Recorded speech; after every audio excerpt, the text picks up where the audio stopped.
Hello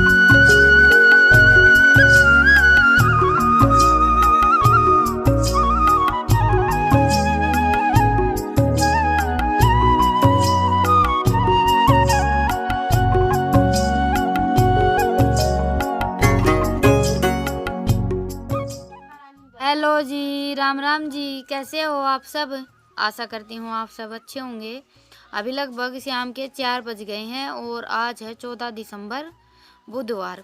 और अभी मैं कर रही हूँ खाने की तैयारी। और खाने में आज मैं आलन का साग बनाने वाली हूँ। तो उसके लिए मैंने पालक ली है, बथुआ लिया है और ये 5-6 सरसों की दाखल ली है। बस मैं इतनी ही डालती हूँ, ज़्यादा नहीं डालती हूँ। और मेथी अभी आई नहीं है, थोड़ी सी मेथी भी डाल लेंगे। और आज हमने गीजर भी लगवा लिया है। वैसे पहले हम खेत में रहते तो वहाँ पर गीजर वगैरह की कोई ज़रूरत नहीं थी, क्योंकि ईंधन काफ़ी होता था। यहाँ पर आने के बाद थोड़ी सी प्रॉब्लम हो गई है, क्योंकि पिछले साल जो हम लकड़ियाँ लेकर आए थे या हमने यहाँ पर डाली थी वो सारी हो गई हैं ख़त्म। और अभी हमने जो कपास की लकड़ियाँ डाली हैं और भी जो कीकर वगैरह की लकड़ियाँ डाली हैं वो सूखी नहीं है। तो अभी कुछ दिन से ईंधन की बहुत ज़्यादा प्रॉब्लम चल रही थी, इसलिए फिर हमने सोचा कि चलो गीजर लगवा लेते हैं। और सर्दियों में सुबह उठते थोड़े से लेट हैं और फिर सुबह उठते ही सबसे पहले गर्म पानी ही चाहिए होता है। गर्म पानी के बिना काम शुरू नहीं हो पाता है। और बच्चों को भी स्कूल जाना होता है तो सुबह सुबह काम थोड़ा सा ज़्यादा हो जाता है। तो फिर इसलिए हमने सोचा कि चलो गीजर लगवा लेते हैं। सोच तो हम कई दिन से रहे थे, बस यही सोच रहे थे कि लगवाएं ना लगवाएं, लगवाएं ना लगवाएं। फिर हमने सोचा कि चलो लगवा ही लेते हैं। फिटिंग हमने पहले ही करवाई रखी थी, बस गीजर ही लगवाना था। फिटिंग करवानी होती है तो थोड़े से ज़्यादा पैसे लगते हैं। अभी इसमें इतने ज़्यादा पैसे नहीं लगे थे।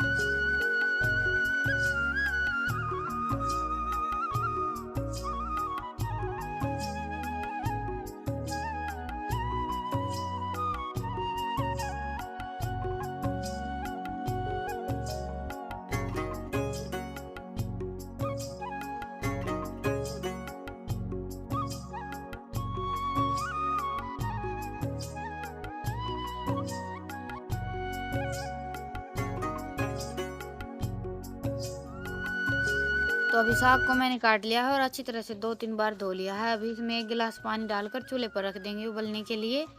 और साग को बनाने में टाइम बहुत ज़्यादा लग जाता है, इसलिए मैंने थोड़ी सी जल्दी तैयारी स्टार्ट कर दी है। और अभी रितिका के पापा तो गए हुए थे खेत, वो खेत चले जाते हैं तो फिर भैंसों को सानी वगैरह डालना और दूध निकालना, ये सारे काम मुझे ही करने पड़ते हैं। और जिस दिन मुझे सानी वगैरह डालनी होती है और दूध निकालना होता है तो उस दिन मैं साग थोड़ा सा जल्दी बना लेती हूँ। और अभी ये दोनों बहन भाई लगे हुए हैं। जो रितिका की बुआ जी के यहाँ से लड्डू आए थे उनमें भुजिया मिक्स करके खा रहे हैं। वैसे ये खाने में बड़ी अच्छी लगती हैं भुजिया। हम बूंदी में या लड्डू में मिक्स करके खाते हैं, हमारे यहाँ तो हम खाते हैं बूंदी में भी मिक्स करके खा लेते हैं। अभी ये लड्डू रखे थे तो ये अभी लड्डू में मिक्स करके खा लेंगे दोनों बहन भाई। और ये मीठे और तीखे का जो कॉम्बिनेशन होता है ना, बहुत ही अच्छा होता है। हमारे यहाँ तो वैसे भी हम मीठे चावल और कढ़ी दाल ये सारी चीज़ें खाते ही हैं। तो अभी लड्डू और भुजिया मिक्स कर ली हैं। अभी आप सब भी आ जाइए खाने के लिए। बच्चों को ये सारी चीज़ें खाने का ज़्यादा शौक रहता है, बस खाना नहीं खाते हैं, रोटी नहीं खाते हैं। पहले ये देखते हैं कि घर में रोटियों के अलावा और क्या चीज़ रखी है खाने की। और अभी साग मेरा बनकर तैयार हो गया था तो मैं आलन लगा लेती हूँ। और उसके लिए मैंने 1 मग के आसपास यानी कि 500 ग्राम के आसपास लस्सी ली है और उसमें 1 मुट्ठी बाजरे का आटा मिक्स कर लिया। मैं आलन हमेशा ऐसे ही लगाती हूँ, लस्सी का ही। और हमारे यहाँ आलन का साग सब ऐसे ही बनाते हैं। मेरी मम्मी भी ऐसे ही बनाती है और रितिका की दादी भी ऐसे ही बनाती है। सब लस्सी डालकर ही बनाते हैं। आप सब बोल देते हैं कि आलन के साग में, सरसों का जो साग हम बनाते हैं उसमें लस्सी नहीं डालते। हमारे यहाँ तो ऐसे ही बनता है और मैं भी वैसे ही बनाती हूँ। जो हमारे यहाँ का पारंपरिक तरीका है वैसे ही बनाती हूँ ये साग में। लस्सी डालकर लगातार चलाते रहेंगे उबाल आने तक, क्योंकि नहीं तो फिर लस्सी हमारी फट जाएगी। और ये लस्सी डालकर साग बनाते हैं तो खाने में बहुत ही अच्छा लगता है। बिना लस्सी के अगर हम कभी कभी लस्सी नहीं होती है और ये सोचे ना कि लस्सी ना डालें तो वो साग हमारे घर में किसी को पसंद नहीं आता। तो अभी साग में उफान आ गया था तो साग को तो मैंने कुछ देर के लिए और रखा रहने दिया और तब तक मैं प्याज वगैरह कट कर लेती हूँ। आज सब्जी की सारी तैयारी साथ साथ ही चल रही है। तो अभी ये देखें मसाले मैंने तैयार कर लिए हैं। सिंपल जो हम रोज़ सब्जी में डालते हैं ना वही मसाले तैयार किए हैं, एक्स्ट्रा कोई मसाला नहीं डाला है। मुझे ध्यान नहीं रही है बात, पिछली बार भी मैंने साग की वीडियो डाली थी तो मैंने आप सबको मसाले नहीं दिखाए थे। उस दिन तो फ़ोन में कुछ गड़बड़ हो गई थी और आज मुझे याद नहीं रहा। तो अभी मसाले मेरे तैयार हो गए थे, मैंने अभी साग डाल दिया है और अभी लास्ट में इसमें मैं डालूंगी 1 चम्मच नमक। नमक नहीं डाला था मैंने, क्योंकि साग में नमक थोड़ा सा ज़्यादा डालते हैं, तो फिर मैंने सोचा कि लास्ट में डालेंगे, अंदाज़ा आ जाएगा थोड़ी सी अच्छी तरह से। और नमक कम होता है तो फिर खाने में अच्छा नहीं लगता है। तो अभी नमक डालकर मिक्स करके ढककर 8-10 मिनट के लिए और पका लेंगे। धीमी आंच पर पकाएंगे, ज़्यादा तेज़ आंच पर नहीं पकाएंगे। तो अभी साग हमारा बनकर तैयार हो गया है। तो अभी कढ़ाई को तो मैं उतार देती हूँ नीचे, और अभी चूल्हे पर तवा रख लेते हैं, रोटियां और बना लेते हैं। और रोटियां मैं बनाऊंगी बाजरे की ही। हमारे यहाँ आलन के साग के साथ बाजरे की रोटियां ही बनती हैं, मक्का की रोटियां भी नहीं बनती हमारे यहाँ, क्योंकि हर जगह का अलग अलग खान पान होता है, कहीं कैसे बनाया जाता है, कहीं कैसे बनाया जाता है। तो हमारे यहाँ तो आलन का साग कुछ ऐसे ही बनाया जाता है, और इसके साथ हमेशा बाजरे की रोटियां बनती हैं। और अभी रितिका के पापा भी आ गए थे खेत से, और अभी हमारे यहाँ खेत में लाइट आती है सुबह 9 बजे से शाम के 5 बजे तक। तो आते आते थोड़े से लेट हो जाते हैं, 6-7 बज जाते हैं। अभी एक बार तो ये प्लास्टिक की टूटी घर पर रखी थी, ये लगा दी है, बाद में देखेंगे स्टील की लेकर आएंगे। तो क्योंकि गीजर में प्लास्टिक की टूटी तो ठीक नहीं रहती है, स्टील की ही लगानी पड़ेंगी। वैसे मुझे तो काफ़ी अच्छा लगा, क्योंकि पानी बहुत जल्दी गर्म हो जाता है, और चूल्हे पर पानी गर्म करते हैं तो हम 1 डेगचा पानी गर्म करने में भी काफ़ी टाइम लग जाता है। और सुबह सुबह बच्चे स्कूल जाते हैं, उस टाइम पर तो बड़ी मुश्किल होती है गर्म पानी की। तो अभी रोटियां भी मैंने बनाकर तैयार कर ली हैं, बस अभी थाली लगा देती हूँ। और बाजरे की रोटियां गरम गरम खाने में ही अच्छी लगती हैं। वैसे तो बाजरे की रोटी हम बना कर रख देते हैं, और दोबारा से भी चूल्हे में गरम करके खाते हैं, वो भी बहुत अच्छी लगती है खाने में। बाजरे की रोटियों में गेहूं की रोटियों की तरह नहीं होता है कि ठंडी हो गई हैं तो अभी ये खाई नहीं जाएंगी। दोबारा से हम चूल्हे में गर्म कर लेते हैं तो वैसी ही हो जाती हैं, क्योंकि थोड़ी सी सख्त तो होती ही है। और ये रोटी अच्छी तरह से सिकी हुई और करारी करारी होती है ना, वो खाने में और भी अच्छी लगती है। हमारे घर में तो सबको ज़्यादा सिकी हुई रोटियां पसंद है बाजरे की, तो इसलिए मैं थोड़ी सी ज़्यादा ही सेकती हूँ। वैसे तो मैं गेहूं की रोटियां भी थोड़ी सी ज़्यादा ही सेकती हूँ। आप सब कई बार बोल भी देते हैं कि आप रोटियां थोड़ी सी ज़्यादा सेकते हैं, पर खाना हमेशा घर में वैसा ही बनता है जैसा सबको पसंद होता है। और आज साग में मैंने अलग से तड़का नहीं लगाया था, क्योंकि काम मुझे थोड़ा सा ज़्यादा था, तो बस ऐसे ही बिल्कुल सिंपल तरीके से बनाकर रख दिया था।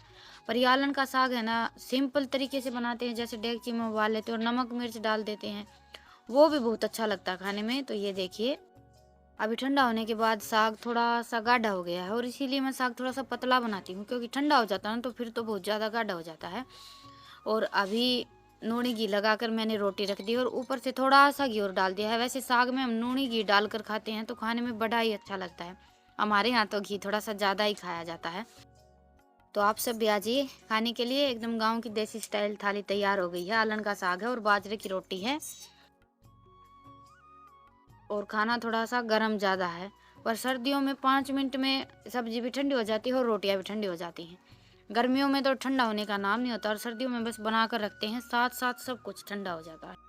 और वैसे ये आलन का साग है ना, बाजरे की रोटी इसमें चूर कर खाते हैं तो ज़्यादा अच्छे लगते हैं। चूर कर मतलब कि इसके टुकड़े टुकड़े तोड़ कर सब्जी में मिक्स कर लेते हैं। हमारे यहाँ तो यही बोलते हैं कि चूर कर खाएंगे तो ज़्यादा अच्छा लगता है। ऐसे नहीं खाया जाता है कि एक टूक ले लेते हैं और फिर खाते हैं, ये तरीका नहीं होता है। गांव में तो सब ऐसे ही खाते हैं।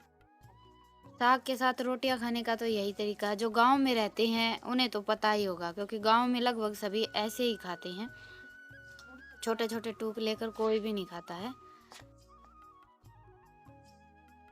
तो अभी खाना वाना हमारा हो गया है, और सारा सामान भी यहाँ से उठा दिया है। बस अभी ये दूध थोड़ा सा ठंडा हो गया था, तो इसको गर्म करके अभी इसकी दही जमा देती हूँ, और अभी इनको दूध दे देती हूँ। अभी मैंने इन दोनों बहन भाई का खाने के साथ दूध देना बंद कर दिया है, क्योंकि मिर्च के साथ दूध देते हैं तो अच्छा नहीं होता, इसीलिए मैंने अभी थोड़ा सा चेंज कर दिया है। अभी पहले खाना खा लेते हैं, उसके बाद फिर इनको दूध दे देती हूँ।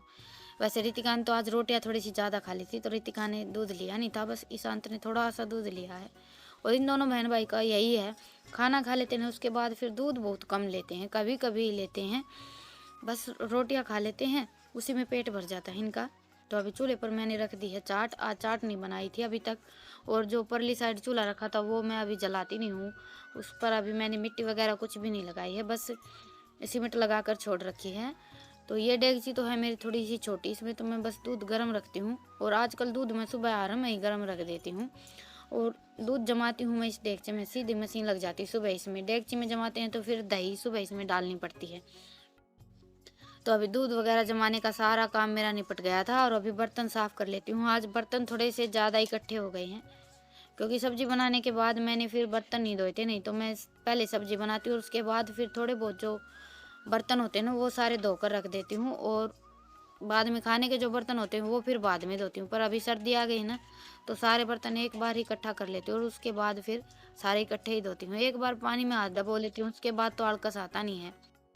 और ये आलन का साग हम बनाते हैं, इसको बनाने में टाइम थोड़ा सा ज़्यादा लग जाता है पर खाने में भी बहुत अच्छा लगता है।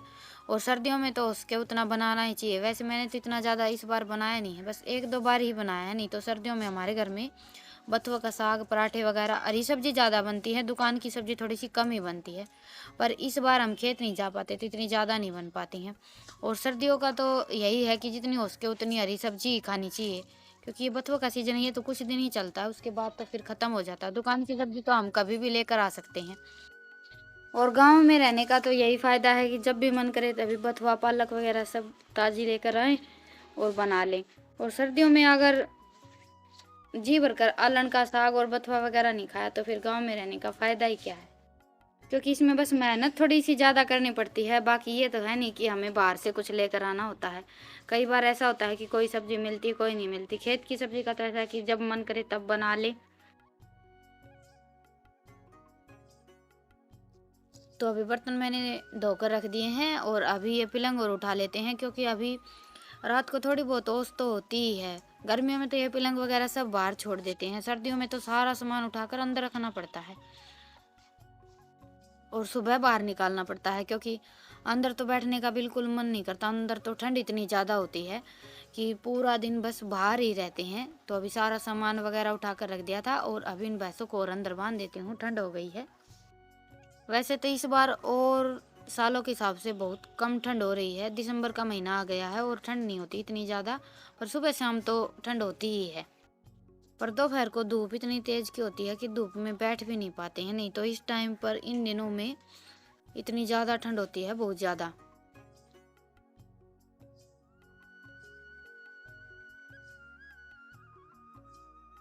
तो अभी लगभग 8:30 बज गए हैं और आज मेरा सारा काम निपट गया है। आज मैंने पहले मेरा काम निपटाया है, अभी वीडियो पर आवाज़ रिकॉर्ड करूँगी और फिर वीडियो अपलोड करूँगी, इसीलिए आज वीडियो थोड़ी सी लेट आएगी। और रोज़ मैं खाना बनाने के बाद फिर पहले वीडियो पर आवाज़ रिकॉर्ड करती हूँ, वीडियो अपलोड करती हूँ, फिर मेरा बाकी का जो काम होता है वो निपटाती हूँ। इस चक्कर में फिर मैं थोड़ी सी लेट हो जाती हूँ, ठंड थोड़ी सी ज़्यादा हो जाती है, तो इसलिए मैंने सोचा कि आज पहले काम निपटाते हैं, बाद में वीडियो का काम करेंगे। तो चलिए आज के व्लॉग को तो यहीं पर ख़त्म करते हैं और आप सबसे फिर मिलते हैं एक नए व्लॉग के साथ। आप सबको मेरा व्लॉग कैसा लगा मुझे कमेंट सेक्शन में ज़रूर बताइएगा, और पसंद आए तो व्लॉग को लाइक और चैनल को सब्सक्राइब कीजिएगा। फिर मिलते हैं एक नए व्लॉग के साथ, तब तक के लिए राम राम।